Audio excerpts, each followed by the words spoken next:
Afternoon, তোমরা সবাই কেমন আছো?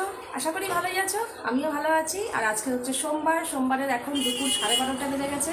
তো সকালে সমস্ত কাজকর্ম কমপ্লিট করে চলে এসেছি। আর আজকে না ওই বেডরুমের খাটের নিচটা মানে বক্স খাটের নিচটা পরিষ্কার করলাম। এত এত ধুলো বেরিয়েছে, ঝুল, কাগজের মানে খাতার পেজ আর কি, কাগজ, pencil, pen, hair band, scale, মানে কি পেলাম না, সমস্ত কিছু খুঁজে খুঁজে পেয়ে সেগুলো পরিষ্কার টরিষ্কার করে আবার ওর হাতে দিলাম। মানে যখনই পড়তে পড়তে বসে, আমাদের না এই ঘরে যে বেডটা রেখেছি একটু এই জন্য ফাঁকা রাখিনি, পুরো একদম সেটা পুরো অ্যাটাচ করে দিয়েছি যাতে একটুও ফাঁক ফোকর না থাকে আর কিছু পড়ে না যায়। আর ওই রুমের যে বেডটা রয়েছে না, ওটা না দুই সাইডে ফাঁকা রয়েছে, মানে যাতে পর্দাগুলো ঠিকঠাক মতো সেট হয়ে যায়। এই রুমের দেখবে পর্দাগুলো এই যে দেখাচ্ছি, তারও এই যে দেখো, একটু ওরা দুজন টিভি দেখছিল, টিভি দেখে এটার খাটটার এই হাল করে চলে গেছে, এখন ওই ঘরে খেলছে। এ দেখো পর্দাগুলো খাটের ওপরে রয়েছে তো, কিন্তু ওই ঘরের যে পর্দাগুলো না খাটের ওপরে থাকে না, পুরো একদম সুন্দর মানে ভেতরে ঢুকে যায়, দেখতে সুন্দর লাগে। কিন্তু দেখতে সুন্দর লাগলে কি হবে, ওই যে এই ফাঁক ফোকর দিয়ে পেন্সিল টেন্সিল দুনিয়ার জিনিস পড়ে যায়। যখনই এরকম মাঝে মাঝে পরিষ্কার করতে যাই তখনই এত কিছু উদ্ধার করি। আর এখন ওরা ওই ঘরে খেলছে, টিভি দেখার কোঠা কমপ্লিট, মোটামুটি 1-1.5 ঘন্টা টিভি দেখতে দিই। এই যে হাই বলো, হাই। যাই হোক, এখন স্নান টান করে ফ্রেশ হয়ে চলে এসেছি। আর স্নান করলে কি হবে, যা মারাত্মক গরম পড়েছে না, কি বলবো, মানে ফাটিয়ে গরম পড়েছে, ফাটিয়ে। সকালবেলা যে কাজকর্মগুলো সারলাম না, আমি পুরো ঘেমে ভিজে গেছি, মানে আমি যে গেঞ্জিটা পরেছিলাম পুরো মানে চিপড়ালে জল পড়বে এরকম পরিমাণে ভিজে গেছি। আর নর্মালি কাজ করি, যা কাজ করি ঠিক আছে, আজকে যেহেতু ওই বক্স কাটার নিচটা পরিষ্কার করতে গিয়ে আমি পুরো একদম নিচু হয়ে শুয়ে মানে এইসব এরকমভাবে কাজ করেছি তো, যার জন্য আরও বেশি ঘেমে ভিজে গেছে। আর আমার এমনিতেই প্রচণ্ড ঘাম হয়, আর একটু বৃষ্টি বৃষ্টি নেই তো, প্রচণ্ড 2 দিন ধরে আবার প্রচণ্ড গরম পড়েছে। তো যাই হোক, করুক যাই করুক, রান্নাঘরে আসতেই হবে।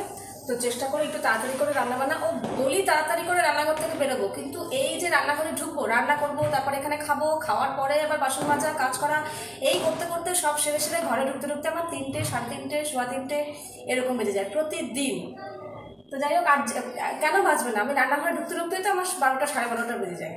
তো স্বাভাবিক, এগুলো করতে করতে আরও বেলা হবেই, কারণ সকালের কাজটা এত পরিমাণে থাকে না। আর তার মধ্যে কি এখন স্কুল টুল না থাকাতে ওঠার টাইমটা বেটাইম হয়ে গেছে। যতই আগের দিন আমি একদম প্রতিজ্ঞা নিয়ে শুই যে কালকে আমি ভোরবেলা উঠবো, ভোরবেলা উঠে সকাল সকাল কাজকর্ম সারবো, সকালের কাছে যত তাড়াতাড়ি সারবো স্বাভাবিকভাবে চেন বাই চেন পরের কাজগুলোও তাড়াতাড়ি হতে থাকবে, কিন্তু হয় না। যাই হোক, বাদ দাও। আমার না কি বলতো, চাপে থাকতে আমার পছন্দ করি, মানে যত আমি চাপে থাকবো আমার কাজটা সিস্টেমেটিক হয়, ডিসিপ্লিন মতো, মানে টাইম ওয়াইজ হয়। চাপ যদি না থাকে আমার একদম লেজি ভাব চলে আসে, আর এইভাবে একটার পর একটা কাজ দেরি হতেই থাকে। যাই হোক, আজকে না রান্না কিছু গোছায়নি, কেন বলো তো, সকালে কাজকর্ম সারতে সারতে না ঘেমে আজকে ভিজে গেছি। ওই সময় মনে হচ্ছিল না যে ওই অবস্থায় এসে আমি রান্নাঘরে ঢুকে রান্নাঘরের কাজকর্ম করি, তখন ভাবলাম না আগে স্নান টান করে ফ্রেশ হয়ে আসি, তারপরে আজকে যা করার করবো। ওই জন্য রান্নার আজকে কিছু গোছায়নি, শুধু সকালবেলা মাছটা নিয়ে এসেছিলো, মাছটা শুধু ধুয়ে নুন হলুদ মাখিয়ে রেখেছি। এটা হচ্ছে না, এটা না কাচকি মাছ, একদম কুচি কুচি ছোটো ছোটো কাচকি মাছ হয় না, আমার দারুণ লাগে। এই মাছ একটু বেগুন দিয়ে পেঁয়াজ দিয়ে মাখা মাখা করে রান্না করলে ঝাল, একদম কটকটা ঝাল হবে, দারুণ লাগে। কিন্তু না এইসব মাছ খেলে যাদের একটু অ্যাসিডিটির প্রবলেম আছে না, তাদের একটু অ্যাসিডিটি হয়ে যাবে। কেন বলো তো, এইসব মাছ তো কাটা বেছে খাওয়া যায় না, একদম ভাতের সাথে একবারে মেখে খেতে হয়। আর যেহেতু কাটা ফাটা সমেত খাই, মাছের কাটাতেই অ্যাসিডিটি হয়ে যায়। আর এই মাছের কাটা বেছে কাটা বাঁচতে গেলে মাছ আর খুঁজে পাওয়া যাবে না। যাই হোক, আমার কোনো প্রবলেম হয় না, যদিও বা প্রবলেম হয় সন্ধ্যাবেলা আমি 2-3 বার একটু গরম জল খেয়ে নিই, ব্যাস প্রবলেম সলভ। যাই হোক, আর হবে উচ্ছে কুমড়ো ভাজা, কিছুই কাটেনি, এই যে উচ্ছেগুলো বার করলাম এক্ষুনি, উচ্ছে কাটবো, কুমড়োটাও এখনো বার করা হয়নি, বেগুন বার করতে হবে, এইসব কাটাকাটি করতে হবে, মশলা একটু বাটতে হবে। মশলা বাটতে হবে বলতে আদা পাতা দেবো না, একটু কাঁচা লঙ্কা টমেটোটা না পেস্ট করে দেবো। কাঁচা লঙ্কা টমেটো এমনি চিড়ে কিংবা টমেটো কুচি কুচি করেও দেওয়া যায়, কিন্তু আমার না বেশি ভালো লাগে গ্রেভির মধ্যে টমেটো কাঁচা লঙ্কা মিশে যাবে, তাহলে বেশ মানে একটু ঘন ঘন ভাবও আসে ঝোলটাতে, মানে গ্রেভিটাতে, আর টেস্টও। তাই জন্য আমি সবসময় টমেটো পেস্ট করে ঝোলে টোলে দিতে পছন্দ করি। তো যাই হোক, তাহলে চলো এইগুলো সেরে নিই। ভাতও এখনো কিছু রেডি করে নিই, ভাতটা বসিয়ে দিয়ে আগে, তারপরে এগুলো সব কাটাকাটি করবো, তারপরে দেখাচ্ছি তোমাদেরকে আমি আজকে কী কী রেডি করলাম, ঠিক আছে? তো চলো।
চলো, এদিকে আমার সমস্ত রেডি করে নিয়েছি। কী কী রেডি করেছি দেখো। দেখো, উচ্ছে কুমড়ো কেটে ধুয়ে নিয়েছি, এর মধ্যে 2টো কাঁচা লঙ্কা দিয়ে দিয়েছি। উচ্ছে কুমড়োটা আগে ভাজবো।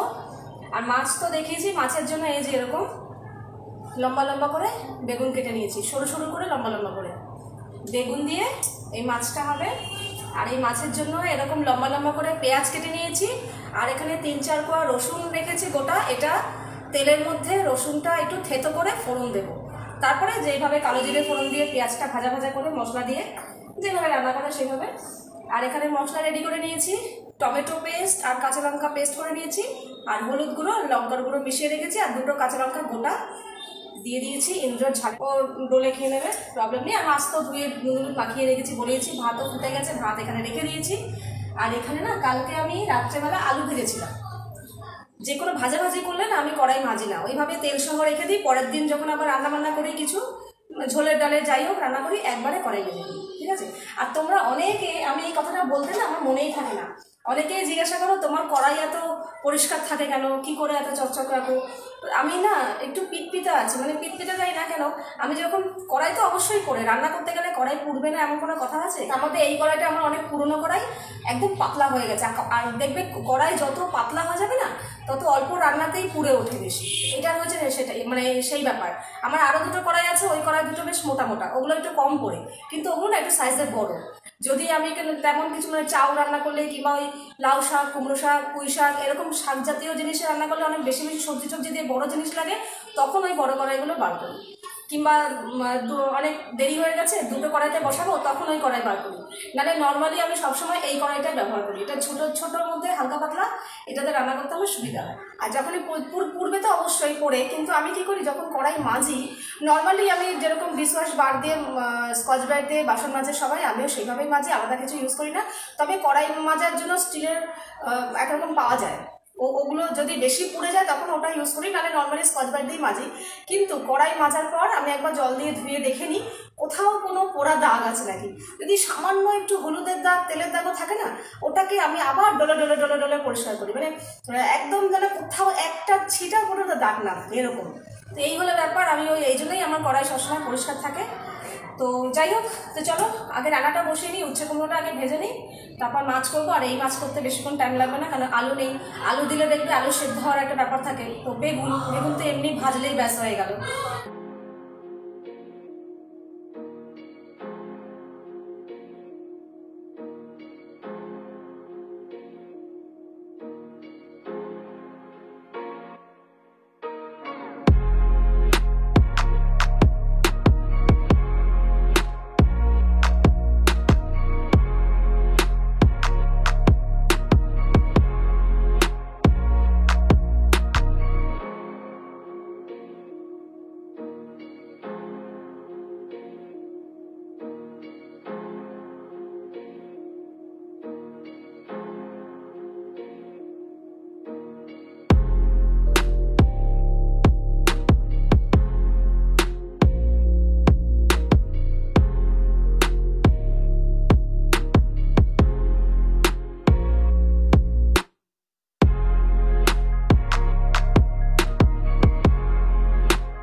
দেখো রান্না কমপ্লিট।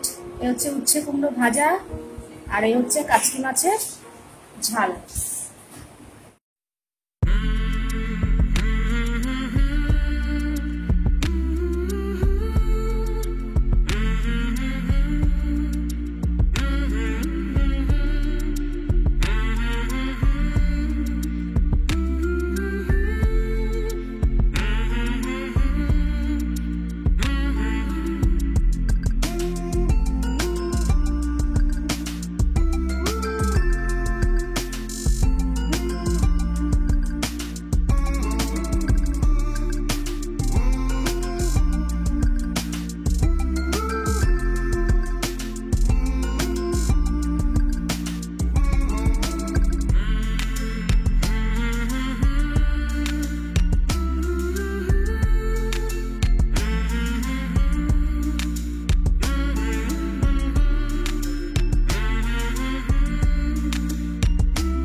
আমাদের ডিনার কমপ্লিট, আর ওদিকে আমার বাসন কোসন মাজাও কমপ্লিট। এই দেখো দেখাচ্ছি, এই যে রান্নাঘর পুরো পরিষ্কার। এই রান্নাঘরটা যদি পরিষ্কার থাকে আমি রাতের ঘুমটা আমার শান্তিতে ঘুমাতে পারি। আর আজকে যা গরম পড়েছে, বাপরে বাপ, পুরো পাগলা করে দেওয়ার মতো গরম, এত গরম। এই যে কাজকর্ম করেছি নাইটি ফাইটিগুলো ভিজে গেছে, মানে বিশেষ করে যখন রান্নাঘরে ছিলাম। আর আজকে আমাদের ডিনার হচ্ছে কি বলতো, গোবিন্দভোগ চালের ফেনা ভাত, মানে তার মধ্যে সেই ভাতের মধ্যে অল্প অল্প ছোটো ছোটো টুকরো করে আলু ফেলে দিয়েছি, মানে আলু সেদ্ধ আর কি, আর নুন দিয়ে ফেনা ভাত করেছি, আর আলু ভাজা। আর ফেনা ভাতটা খেয়েছি ঘি দিয়ে। তো এই গরম গরম এই খাবারটা খেতে না ব্যাপক লাগে। আর তাতান খুব ভালোবাসে। আজকে এই রাতের খাবারের আইডিয়াটা তাতান দিয়েছে, যে ফেনা ভাতের জন্য এই ডিনার করেছি, বেশ দারুণ ডিনার। আর এইটা করতে গিয়ে, ফেনা ভাতটা করতে গিয়ে কোনো খাটনি নেই, বসিয়ে দিয়েছি, কিন্তু আলুটা ভাজতে গিয়ে না আমি পুরো ঘেমে ভিজে গেছি। এতটা পরিমাণে বিভৎস গরম, যদি মানে একটু বৃষ্টি না হয় মানুষ পাগল হয়ে যাবে, এতটা পরিমাণে গরম। এই এখনও আমি যাব, আমি এখনও ফ্রেশ হইনি, ভাবলাম না তোমাদের সাথে কথা বলি। আর একটাখানে কাজ করছিলাম, সেটা করে পুরো গা ধোবো। আর না ঘামে না পুরো মুখ আঠা আঠা হয়ে গেছে, এই যে পুরো আঠা আঠা। ফেস ওয়াশ দিয়ে মুখ টুক ধুয়ে ভালো করে গা ঠা ধুয়ে তারপরে এসে শুতে আসবো। আর আজকে কিন্তু আমরা এই ঘরে শুচ্ছি। এই ঘরে না ম্যাক্সিমাম আমরা শুই, কি বলতো, এই ঘরে শুলে পিছনের ঘর তো, রাস্তা দিয়ে গাড়ি ঘোড়া গেলে টেলে কোনো মানে খুব একটা আমাদের প্রবলেম হয় না। কিন্তু ওই ঘরে শুলে ভোরবেলায় ঘুম ভেঙে যায়, রাত্রেবেলা ঘুম ভেঙে যায়। কারণ না ভোর 3টে সাড়ে 3টে থেকে এখানে বাইক গাড়ি যাতায়াত শুরু করবে। তবু তো ভালো, এখন লকডাউনে একটু কম আছে, নর্মাল টাইমে তো মানে থাকাই যায় না, এত গাড়ি ঘোড়া চলে। সারা মনে যেন সারা রাতেই লোকজন যাতায়াত করছে। তো তার জন্য ম্যাক্সিমাম আমরা এই ঘরে শুই। কিন্তু এক এক সময় তাতান বলে মাম আজকে ওই ঘরে শুতে ইচ্ছা করছে, তখন ওই ঘরে শুই। তো যাই হোক, আর এখানে আমি করছিলাম লিস্ট। কী বলতো, এটা তো শেষ হয়ে এসছে, আর 2টো পেজ আছে। আমি এক্সট্রা পেজগুলো থাকে না খাতার, তো সেখান থেকে পেজ ছিঁড়ে নিই, ছিঁড়ে যে এরকম এরকম টুকরো টুকরো করে নিই, করে এই জায়গায় স্টেপেল করে নিই। তারপর আমি এরকম লিস্ট করি, করার পর লিস্টটা পুরো কমপ্লিট হয়ে যায়। এইভাবে এই যে ছিঁড়ে নিই ইন্দ্রের হাতে ধরিয়ে নিই। ছোটোখাটো জিনিস, যেমন মনে করো কালো জিরে লাগবে, জিরে, হলুদ, নুন, মানে মশলাপাতির মধ্যে না এইগুলো না আমার ঠিক মাথায় থাকে না। এই জন্য আমি কী করি, এই ডায়েরি আর একটা পেন আমার ড্রয়ারে, মানে কিচেনের ড্রয়ারে সবসময় যেন থাকে। মনে করো একটু নুন দিলাম, দেখলাম হ্যাঁ নুনটা একটু কম আছে, থাকতে অবশ্যই, একদম শেষ হয়ে গেলে না, থাকতে যে হ্যাঁ কম আছে লাগবে, তখনই আমি এখানে নুনটা লিখে নিলাম। তারপর মনে করো কালো জিরে, ফোড়ন দিলাম যে হ্যাঁ একটু কম আছে, আর 2-3 দিন চলবে, আমি সঙ্গে সঙ্গে এখানে লিখে দিই, যাতে পরে আমার ভুলে যাওয়ার ব্যাপারটা যাতে না হয়। এইসব জিনিস না আগে আমি আনতাম, জানো তো, যখন নর্মাল টাইম ছিল না, যে ওই তাতান স্কুলে, মানে তাতানকে স্কুলে দিয়ে আসা, পড়তে দিয়ে আসা, নিয়ে আসা সমস্ত কিছু আমি করতাম, তখন এই শুধু ইন্দ্র বাজারটা করতো। বাজারের দায়িত্ব আমাকে বলেছিল তুমি বাজারটা করো। বাজারের দায়িত্বটা আমি নেইনি, কারণ বাজার করাটা আমার পক্ষে সম্ভব না, আমি টাইম দিতে পারবো না। ঘুরে বাজার করা, আমি অত সময় নেই আমার। শুধু মুদি দোকানের জিনিসটা এরকম লিস্ট করে নিয়ে রেখে দিই। আমার তো সারাদিন অনেকবার বেরোতে হয়, মানে হতো আর কি আগে। তো একটা সময় ওরকম নিয়ে রোজ জিনিস নিয়ে চলে আসতাম। আমি এই মাসের জমাতাম না, কারণ মাসের জিনিস একবারে কেনা আনা অনেকটা আমার কাছে হেডেক মনে হয়। তার জন্য এরকম যখনই যেটা লাগবে আমি রোজের রোজ জিনিস কিনে নিয়ে চলে আসতাম। কিন্তু এখন সেটা আমি যেহেতু বেরোচ্ছি না, এই জন্য এই কাজটা এনজয় করছে, তাতে আমার এত অসুবিধা হচ্ছে কি বলবো। মনে করো 2-3 দিন থাকতে আমি ওকে বলে দিচ্ছি, কিন্তু ওরকম তো আর মাপে মাপে হিসাব করা যায় না। দেখা গেল 2-3 দিনের আগেই একদিন পরেই শেষ হয়ে গেল জিনিসটা, অথচ এগুলো আনেনি। মানে এই সমস্যাগুলো আমার হচ্ছে। আর আমার না রান্নাঘরের জিনিস যদি শেষ হয়ে যায় মানে কিংবা কম থাকে, আমার না অস্বস্তি লাগে, মানে কি বলবো। আমি চাই আমার রান্নার জিনিসপত্র যেন সবসময় মানে একদম অ্যাডভান্স থাকে আর কি। সেসবে ঢালবো, সেসবে ঢালবো। আর সব থেকে বড় কথা, আমার ইনকাম এখন বন্ধ হয়ে গেছে। এই এক্সট্রা আমার একটা ইনকাম ছিল যে দোকানের টাকা থেকে, যে মনে করো 500 টাকা দিয়ে দিল, আমার দোকানের যে খরচা হলো 300 টাকা কি 350 টাকা কি 400 টাকায়।